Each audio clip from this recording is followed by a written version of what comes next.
সাইয়্যিদুল ইস্তেগফার যে ব্যক্তি একবার পড়বে মৃত্যুর সাথে সাথে আল্লাহ রাসূল সাল্লাল্লাহু আলাইহি সাল্লাম তাকে জান্নাতি হিসেবে ঘোষণা দিয়েছেন।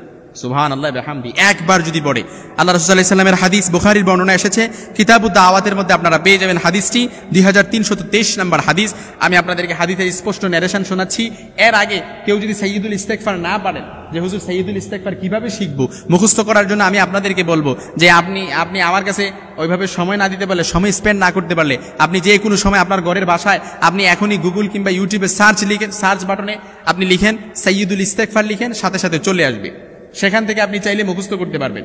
আপনার কনসেপশন এন্ড আইডিয়া ক্লিয়ার করার জন্য আমি একেবারে খুব সুন্দরভাবে আমি আপনাদেরকে সাজেস্ট করতেছি, এখনই আপনি গুগল কিংবা ইউটিউবে সার্চ করবেন, সার্চ বাটনে লিখবেন সাইয়্যিদুল ইস্তেগফার, লিখে আপনি সার্চ দিলে দেখবেন অহরহ চলে আসতেছে। একেবারে প্র্যাকটিক্যালি আপনারা শিখতে পারবেন। আল্লাহ রাসূল সাল্লাল্লাহু আলাইহি সাল্লাম এই সাইয়্যিদুল ইস্তেগফারের এত গুরুত্ব দিয়েছেন, এত মহত্ব দিয়েছেন। আল্লাহর হাবিব সাল্লাল্লাহু আলাইহি সাল্লাম বলেন এটি সাইয়্যিদুল ইস্তেগফার, শ্রেষ্ঠ ইস্তেগফার। বুখারীর হাদিস, যে ব্যক্তি রাত্রিবেলা পড়বে, ওই রাত্রি যদি সে মারা যায় সকালের আগে, তাহলে সে জান্নাতি।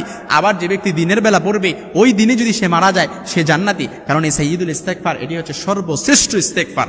এজন্য আমরা অনেক সময় ইস্তেগফার পড়তে চাই, কিন্তু পড়তে পারি না। কারণ পারি না, জানি না, তাই পড়তে পারি না। এজন্য কেউ যদি সাইয়্যিদুল ইস্তেগফার পড়তে চান, আমি আপনাদেরকে খুব সুন্দরভাবে সহজভাবে বুঝাই দিচ্ছি, একটু বুঝেন। আপনি আল্লাহর কাছে বললেন, আল্লাহুম্মা আনতা রাব্বি লা ইলাহা ইল্লা আনতা খালাকতানি ওয়া আনা আবদুকা ওয়া আনা আলা আহদিকা ওয়া ওয়া'দিকা মাসতাতা'তু আউযু বিকা মিন শাররি মা সানা'তু আবু লাকা বিনি'মাতিকা আলাইয়া ওয়া আবু বিযামবি ফাগফিরলি ফাইন্নাহু লা ইয়াগফিরুয যুনুবা ইল্লা আনতা। আপনি এভাবে আল্লাহর কাছে বললেন, আল্লাহ আপনি আমার প্রভু, আপনি ছাড়া কোনো মাবুদ নেই, আপনি আমাকে সৃষ্টি করেছেন, আমি আপনার বান্দা, আমি আপনার অঙ্গীকার প্রতিজ্ঞার উপরে রয়েছি যতটুকু পেরেছি।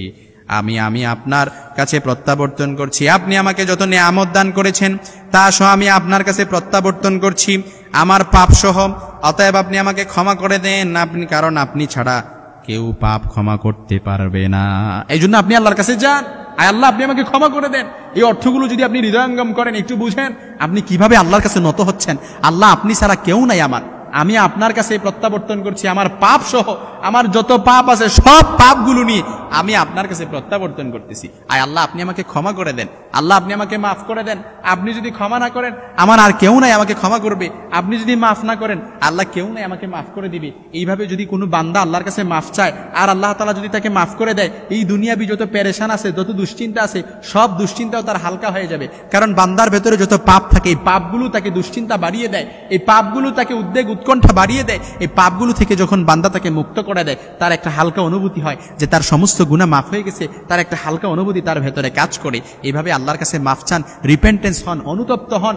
বান্দা যখন আল্লাহর কাছে অ্যাকনলেজমেন্ট স্বীকার হয় যে আল্লাহ আমি গুনাহ করে ফেলছি, ভুল করে ফেলছি, এভাবে বান্দা যখন আল্লাহর কাছে মাফ চায়, আর আল্লাহ তাআলা যদি বান্দাকে মাফ করে দেয়, আর বান্দা যদি একজন পাপিষ্ঠ বান্দা থেকে একজন নেককার বান্দাতে রূপান্তর হয়ে যায়, নিষ্পাপ হয়ে যায়, বান্দার একটা আলাদা অনুভূতি কাজ করে, আলাদা একটা ফিলিংস তখন কাজ করে। আল্লাহ তাআলার প্রতি তার রেজামন্দি হাসিলের প্রতি, আল্লাহ তাআলার প্রতি বান্দার তখন আরো ঝোঁকটা বেড়ে যায় এবং বান্দা তখন আল্লাহর প্রতি আরো মুতাওয়াজ্জু হয়ে যায় এবং আল্লাহর দিকে আরো ইবাদত বন্দিগিতে রত হয়ে যায়। এটা হচ্ছে বান্দার একটা সিম্পটম, বান্দার একটা কোয়ালিটি।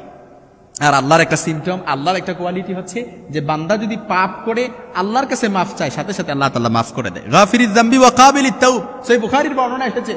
বান্দার আদাত এবং নেচার হচ্ছে বান্দা গুনাহ করবে, আর আল্লাহর আদাত, সিফাত, সত্তা হচ্ছে আল্লাহ তাআলা মাফ করে দিবে। সুবহানাল্লাহ। এজন্য আপনি যত পাপই করেন, আপনার পাপের যত পরিমাণই থাকুক না কেন, আপনার পাপ, এই সবগুলো পাপের কথা বলে বলে শিকার যে আপনি যদি আল্লাহর কাছে মাফ চাইতে পারেন, ইনশাআল্লাহুল আজিজ, ওই মাফ চাওয়াটা আল্লাহ এত পছন্দ করেন, সাথে সাথে ওই বান্দাকে আল্লাহ তাআলা মাফ করে দেন। সুবহানাল্লাহ।